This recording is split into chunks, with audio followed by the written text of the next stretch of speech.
गौतम बुद्ध भगवान कपिलवस्तु का विनाश।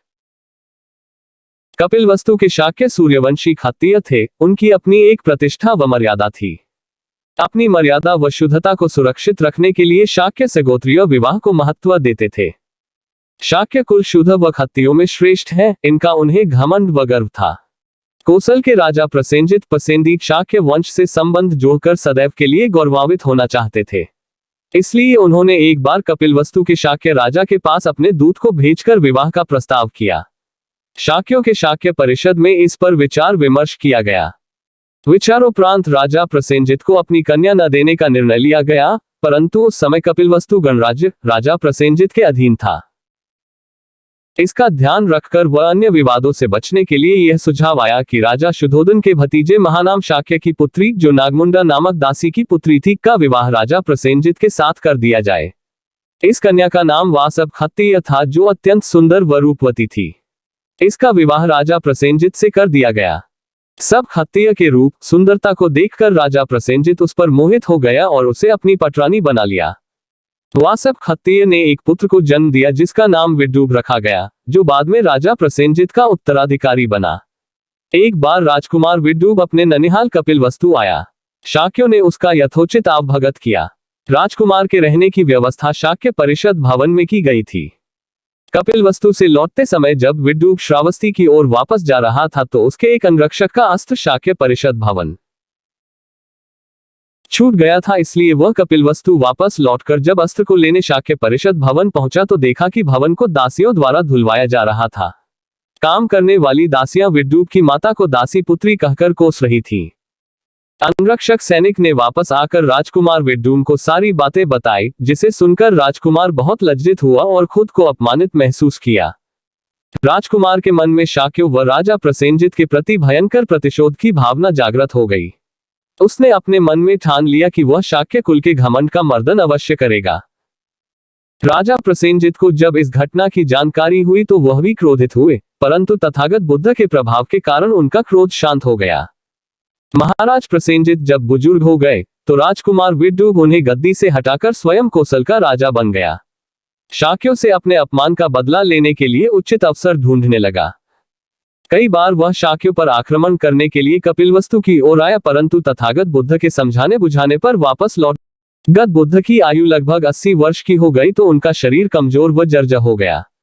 वे महापरिनिर्वाण की घोषणा करने वाले थे। ऐसे समय में राजा विद्रूप अपने अमात्यों के बहकावे में आ गया।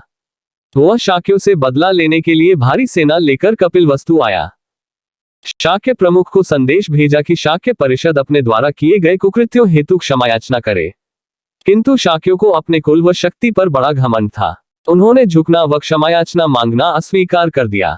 तत्पश्चात राजा विद्रूप ने कपिलवस्तु पर आक्रमण कर दिया। शाक्य सेना उनके सामने टिक नहीं पाई। कोसल राज्य के सैनिकों ने कपिलवस्तु नगर को तहस नहस कर दिया, राजमहलों को ध्वस्त कर दिया, शाक्य सैनिकों को खोज खोज कर मारा।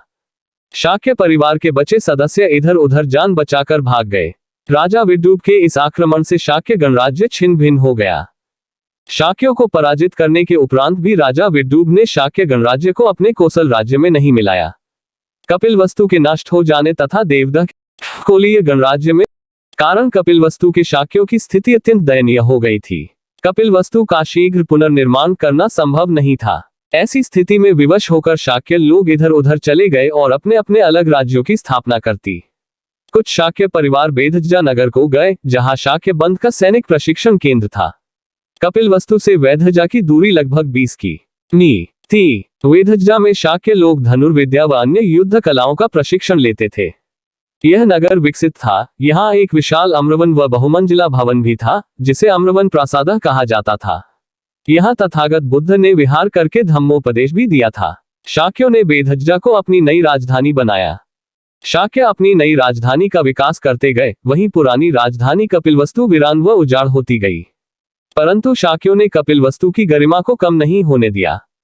तथागत बुद्ध के महापरिनिर्वाण के बाद उनके अस्थि अवशेष को प्राप्त करके शाक्य राजा ने कपिलवस्तु में ही विधि विधान से एक स्तूप का निर्माण करवाया था। शाक्य लोग कपिलवस्तु के मुख्य स्तूप की पूजा व वंदना करते थे। शाक्य वंश की संतति 4 शाक्य राजकुमारों ने कपिलवस्तु गणराज्य की सीमा पर बिना शाक्य गण परिषद की अनुमति से विद्रूप की सेना पर आक्रमण कर उन्हें भगा। यह कार्य उन्होंने घमंड में क्रोधित होकर निर्दयतापूर्वक किया था, इसलिए उन्हें कपिलवस्तु से निर्वासित कर दिया गया था। ये चारों वीर राजकुमार कपिलवस्तु की उत्तर दिशा हिमालय पर्वत की ओर गए। वहां से एक बम्पान, एक उद्यान, एक हिमतल तथा एक कौशाम्बी शाम्बिक को गए। इन्होंने चारों जगहों पर अपना अपना राज्य स्थापित किया। इनके राज्य पीढ़ी दर पीढ़ी बहुत समय तक स्थिर रहे। इसी प्रकार विद्रूम के आक्रमण के समय कुछ शाक्य लोग अपनी जान बचाकर चारों दिशाओं की ओर चले गए थे। कुछ शाक्य पिप्पलिवन में तो कुछ विदिशा की ओर चले गए। शाक्यों ने अपनी वीरता व पराक्रम बल पर अनेक क्षेत्रों में अपने राज्यों की स्थापना की थी। तथागत बुद्ध की अंतिम चारिका व महापरिनिर्वाण तथागत बुद्ध का महापरिनिर्वाण कुशीनगर कुशीनारा के शाल्वन में हुआ था। तथागत ने माघ मास के अंतिम दिनों में वैशाली से चारिका करते हुए जो उपदेश दिया गया है, यही भिक्षुओं, उपासकों तथा अन्य लोगों का शास्त्रा गुरु है। 2. वर्तमान में जो एक दूसरे को आस कहकर पुकारते हैं, मेरे बाद ऐसा न करें।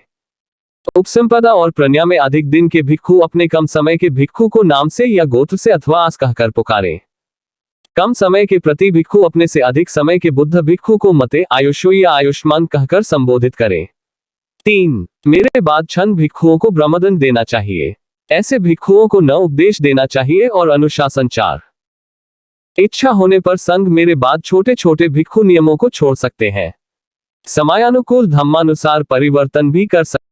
तथागत बुद्ध ने वहां उपस्थित सभी भिक्षुओं को बुद्ध, धम्म व संघ से संबंधित शंकाओं को दूर करते हुए धम्मोपदेश दिया कि संस्कार नाशवान है, अप्रमाद के साथ जीवन लक्ष्य को पूर्ण करें। यह तथागत का अंतिम वचन।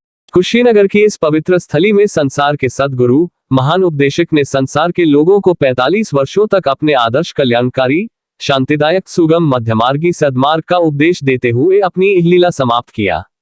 तथागत बुद्ध का महापरिनिर्वाण 483 बैसाख पूर्णिमा दिन मंगलवार को हुआ था। उस समय उनकी आयु 80 वर्ष की थी। वैशाख पूर्णिमा की परम पवित्र इस तिथि को ही तथागत बुद्ध का जन्म, बोधिसत्व प्राप्ति तथा महापरिनिर्वाण हुआ था। संसार के बौद्ध धर्मावलंबियों व श्रद्धालुओं के लिए यह तिथि बहुत ही महत्वपूर्ण व कल्याणकारी है। तथागत बुद्ध का अंतिम संस्कार कुशीनगर के मल्लों द्वारा बहुत ही श्रद्धा व भव्य साथ किया गया था। उस समय मल गणराष्ट्र का अध्यक्ष यजपानी मल या जो तथागत बुद्ध का परम शिष्य व उपासक था, वह एक वीर हीरक गदाधारी था। दाह संस्कार अमितोदन शाक्य के पुत्र भिक्षु अनिरुद्ध की देखरेख में हुआ था। आयुष्मान अनिरुद्ध के कहने पर आयुष्मान आनंद जब कुशीनगर के मल्लों को तथागत बुद्ध के महापरिनिर्वाण का संदेश देने पहुंचे, उस समय कुशीनगर के मल अपने संथागार में इकट्ठा होकर विचार विमर्श कर रहे थे। अपने ग्राम क्षेत्र में तथागत बुद्ध के महापरिनिर्वाण की सूचना पाकर वे बहुत दुखित हुए और पूरे कुशीनगर के लोगों में शोक व्याप्त हो। कुशीनगर के सभी मल परिवारों ने वहां पहुंचकर तथागत के पार्थिव शरीर की गीत, वाद्य, नृत्य, मालागंध आदि से पूजा अर्चना तथा मान्यता किया। वस्तु का वितान रचकर मंडप बना करके एक दिन बीता दिया। भिक्षु अनिरुद्ध के निर्देशानुसार मल्लों ने तथागत के पार्थिव शरीर को नगर के उत्तरी द्वार से ले जाकर मध्यंग में दर्शनार्थ रखा, जहां नगरवासियों ने पूजा वंदना की। वहां से पार्थिव शरीर को पूर्वी दरवाजे से बाहर निकालकर चक्रवर्ती सम्राट की भांति दाह संस्कार करने के लिए मुकुट बंधन चैत्य लाया। तथागत बुद्ध के पार्थिव शरीर को आदर, सत्कार व गौरव प्रदान करते हुए 8 मल मुखियों ने स्नान कर नए वस्त्र धारण करके अर्थी को कंधा लगाकर चित्य पर ले गए थे। मल्लों ने तथागत के पार्थिव शरीर को नए कपड़ों में लपेटकर सारे गंध काष्ठों की चिता बनाकर दाह संस्कार किया। आयुष्मान महाकाश्यप सहित हजारों भिक्षुओं ने एक कंधे पर चीवर डालकर हाथ जोड़कर 3-4 चिता की प्रदक्षिणा कर तथागत के चरणों की वंदना किया था। कुशीनगर के मल्लों ने तथागत बुद्ध की अस्थियों को सप्ताह भर संथागार में सुरक्षित रखकर नृत्य, संगीत, वाद्य, माला गंध से सत्कार, वंदन व पूजन किया।